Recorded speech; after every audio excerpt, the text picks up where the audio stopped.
Most Americans grew up with the poem.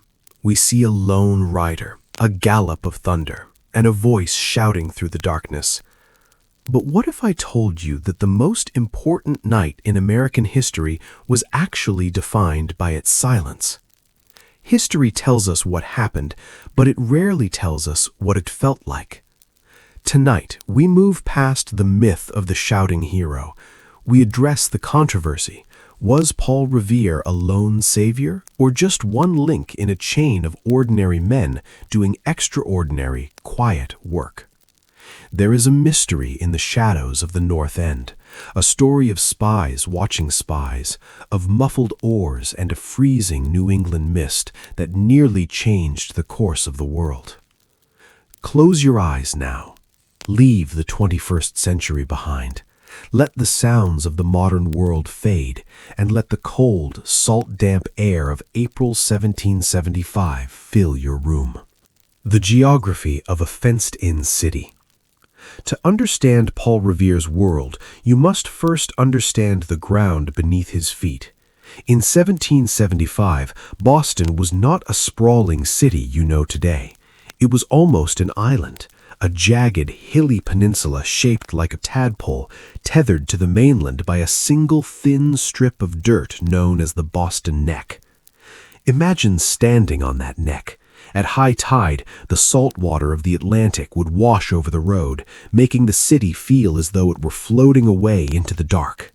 It was a cramped, crowded place. Roughly 15,000 people were packed into houses of wood and brick, all built on top of one another. It is mid-April. In New England, this is the fifth season, the mud season.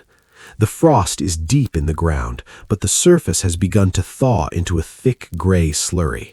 The roads are not paved with the smooth asphalt of today. They are a treacherous mix of cobblestones in the center of town and deep, rutted wagon tracks on the outskirts. As you walk through the North End in your mind, feel the unevenness of the stones. They're slick with a fine coat of New England mist, a sea turn, the locals call it, that rolls in from the harbor, turning every lantern glow into a soft, blurry halo. The air is cold. It's that biting, damp chill that New Englanders know well, the kind that settles in your joints and makes your wool coat feel heavy and damp. There is no warmth in the wind tonight. It smells of the low tide, mud, salt and rotting kelp, mixed with the ever-present scent of wood smoke from 3,000 chimneys. As you walk deeper into the North End, the silence feels heavy. It is not the silence of peace, it is the silence of occupation. Boston is occupied. There are 4,000 British regulars stationed here. Think of that ratio, 1 soldier for every 4 civilians. At every major intersection, a sentry stands. You can hear the rhythmic clack, clack, clack of their boots on the stones long before you see them. Their heavy red wool coats look dark, almost black under the moonless sky. The British officers have taken over the finest homes. You pass the Province House, where the light of many candles spills out from the windows, casting long amber rectangles onto the mud. Inside, there's the faint sound of a violin and the clink of crystal, a strange contrast to the shivering town outside. But here in the North End, the windows are dark. To show a light too late is to invite a knock on the door from a patrol. The people of Boston move like ghosts. They know the regulars are watching. They know the governor, General Gage, has his spies everywhere. A man standing too long on a street corner, a whispered conversation by a well.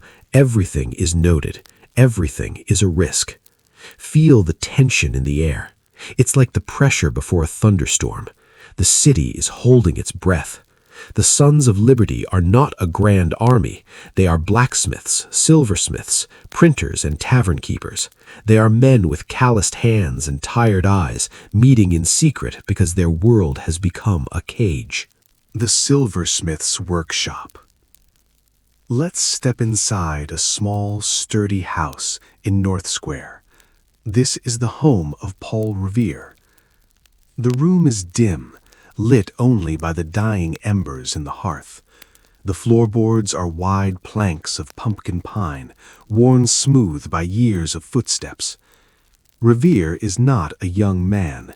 He is 40 years old, a father, a husband, a craftsman. Listen to the sounds of his workshop. Even in the silence, the room smells of his trade. The sharp, metallic tang of copper, the sweet, oily scent of linseed oil used to polish silver, the dry, dusty smell of charcoal. On his workbench lie the tools of a master, small hammers, gravers, and burnishers. He sits by the fire, his hands resting on his knees. These are the hands that have engraved political cartoons and crafted fine tea sets for the wealthy. But tonight, his mind is on leather and salt water. He is waiting for a signal. Think of the patience required in 1775. There were no phones, no instant messages. Information moved at the speed of a galloping horse or a rowing boat. Revere is a man who understands the value of a moment. He knows that across the city, Joseph Warren is watching the movements at the British barracks. He knows that his friend, the sexton Robert Newman, is waiting near the Old North Church. The fire pops, a small, sharp sound in the quiet room. A spark flies up the chimney and vanishes. Revere watches the orange glow of the coals. They pulse like a heartbeat, fading, then brightening, then fading. Everything is a slow, steady wait. The Green Dragon and the Secret Cellar. Now, let your mind drift toward Union Street. We are looking for a sign, a heavy piece of copper weathered by years of salt air into a deep, crusty green. It is the sign of the Green Dragon Tavern. This tavern is the headquarters of the Revolution, but it doesn't look like a fortress. It looks like a place where a tired man goes for a pint of ale. The windows are thick, hand-blown glass, distorted and wavy. Step inside. The air is thick and warm. It smells of roasted malt, spilled cider, and the heavy blue-gray smoke of long-stemmed clay pipes. The floor is covered in sawdust to soak up the mud from the street. The main room is quiet, but if you listen closely, you can hear a low murmur coming from the basement. This is the meeting of the North End Caucus. Descend the narrow wooden stairs. Down here the air is cooler and smells of damp earth and old oak barrels. Around a long, scarred table, 20 men are gathered. They're dressed in heavy fustian jackets and leather aprons. They aren't shouting. They aren't making grand speeches about liberty. They're talking about logistics. They're talking about the number of boats being moved by the British. They're sharing names of informants. The regulars are coming out, one whispers. The words are soft, but they carry the weight of a mountain. Watch the candlelight. It flickers in the draught, casting long, dancing shadows against the stone walls. These shadows are the true sons of liberty. They are the men who keep the secrets. Paul Revere sits among them. He's the courier. He knows the roads. He knows which bridge creaks and which farm has a dog that barks too loud. The tension in this cellar is a physical thing.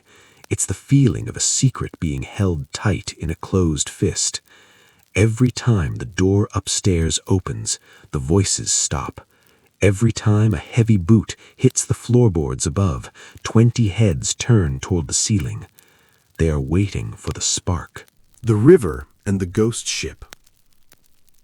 Paul Revere leaves the Green Dragon. The cold air hits him like a physical blow, clearing the smell of tobacco from his lungs. He walks towards the waterfront. The geography of Boston's harbor was different then. The shoreline came up much further than it does today. As he reaches the wharves, the sound of the city changes. The wind whistles through the bare masts of the merchant ships. Hoo, hoo. And there, sitting in the middle of the Charles River, is the HMS Somerset. Imagine the sight of it. A 64-gun British man of war. It is a floating fortress of oak and iron. In the darkness, it looks like a black mountain rising out of the water. Its rigging is a spiderweb of ropes against the stars. Listen to the water. The tide is coming in. Slap, ripple, slap. The river is a dark, churning mirror. Revere knows that he must cross this water.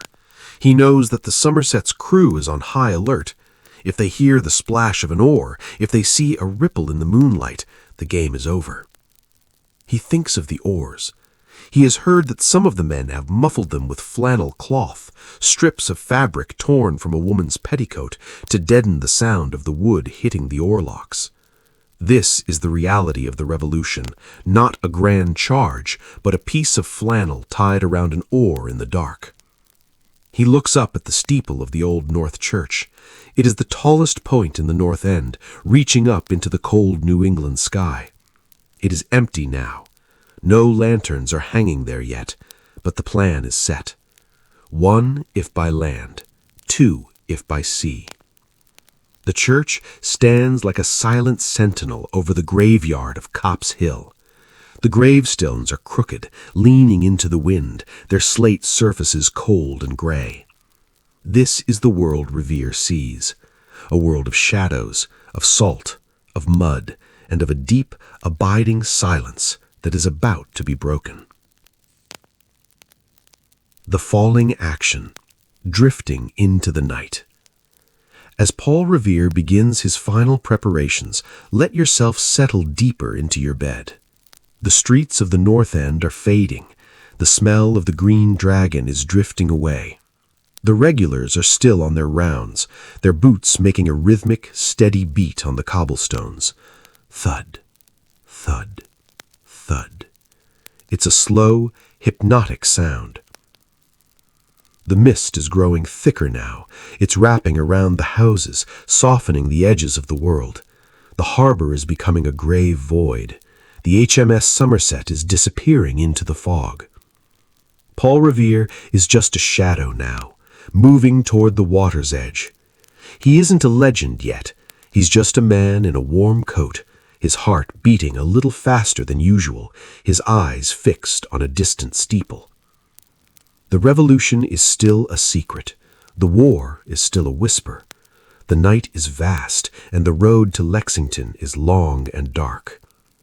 But you don't need to follow him tonight.